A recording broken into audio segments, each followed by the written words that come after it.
So the first insight I want to name here is that avoidants have a different reality than you do. Most likely, if you're watching this video, you're probably on the anxious side of things, and you might be in a relationship with an avoidant, and it just feels like it's wreaking havoc on your heart.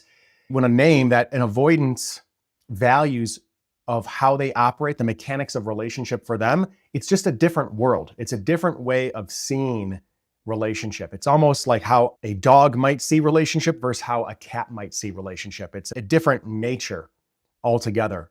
So for many avoidant people, closeness feels like dilution, like they have to dilute themselves in order to really be in relationship. There's going to be some deep compromise that they are going to have to make to be in relationship that is going to have them trap themselves inside some small box in order to get love. So they think that love means they have to shrink, that they need to negotiate themselves away, or that they have to give up their own freedom to keep the peace in relationship. And a lot of this comes from what I'd call premature competence. Many avoidants were forced into early self-reliance. They had to become capable because there was no safe dependence available in their family system. They couldn't depend on mom or dad.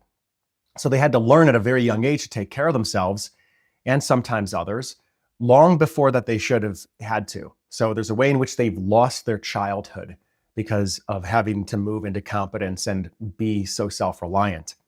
So what they confuse is being dependent on with being trapped and depending on someone else with being weak.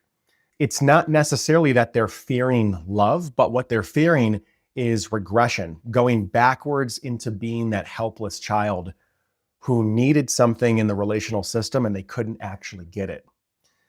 So the shift happens when the avoidant starts to realize that they can actually express what they want, where they can ask for space, where they can be met by someone who can actually handle these requests and who doesn't make them wrong or punish them, but actually can listen and they can negotiate these things from a place of emotional equanimity for the most part. Something starts to shift within them. Something starts to shift where they start to see that connection doesn't necessarily erase their independence and that they themselves have a place that they can actually fit into the relationship without having to betray themselves. So that's the first insight, is that they are living in a different reality when it comes to relationship than somebody who is secure or anxious.